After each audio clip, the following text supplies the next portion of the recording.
welcome to episode 3 of Breakthrough Creative. We are at Bodyworks West in Notting Hill, which is my hypnotherapy venue, and I'm with Peter Jonas, and we're going to talk a bit more today about our backgrounds and the reason why we wanted to set up Breakthrough Creative to benefit creatives. So, yeah, Peter. So, Sina, what does Breakthrough Creative mean for you? I think it's based on me having been creative for a number of years in different ways, specifically to do with screenwriting, writing stories. So I'll mainly focus on that for now because that's my main area of interest, film and psychology.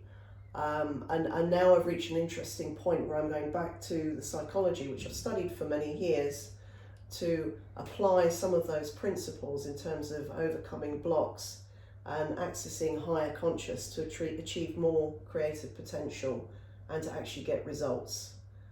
Okay, and what does that mean for potential clients?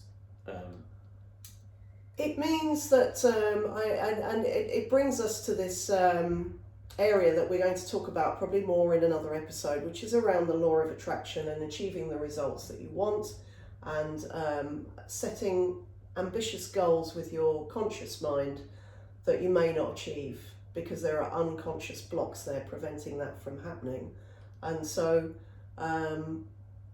whether it's through meditation, whether it's through other processes that people use, and we can talk about yours in a moment as well, and what processes you use to get through creative blocks.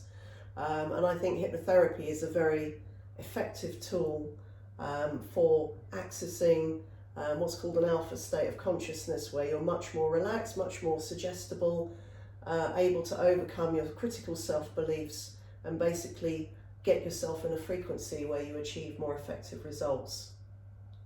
So, yeah. So, as far as I'm concerned, the Breakthrough Creative process starts with being active, doing the things that inspire you, whether you're making cupcakes or you designing dresses or you creating bespoke artworks, whether you're a sculptor, filmmaker, a poet. That whole process of creativity is about basically getting started first, and the universe will bring things through to you. Whether you believe that or not is something that we will be exploring. But something out there will inspire the next set of conditions that you require to further your goal in being creative.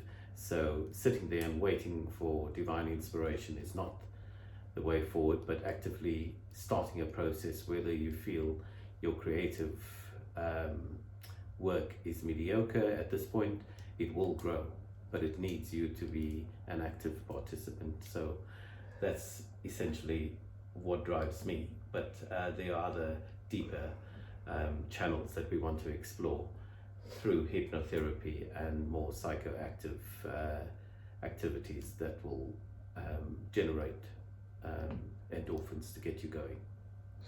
So, yeah, Peter, I wanted to come back to the point of divine inspiration and graft, and I think it's effective creativity is all of those things. So I think there is the day-to-day making of effort, showing up, and even if you only apply your creativity for a few minutes a day, if you're doing it every day and you're working towards your goal, as you say, it might be something like finishing a book, writing a poem, a project that you're working on. So I think it's very important to apply the effort. And as far as the divine inspiration goes, that is why we look to other tools like hypnotherapy, and I'm a big fan of meditation as well. I think it helps to clear the conscious mind and allows you to tap into collective consciousness, the domain of potentiality, the world of ideas that precedes physical form. You tap into that and you create with that.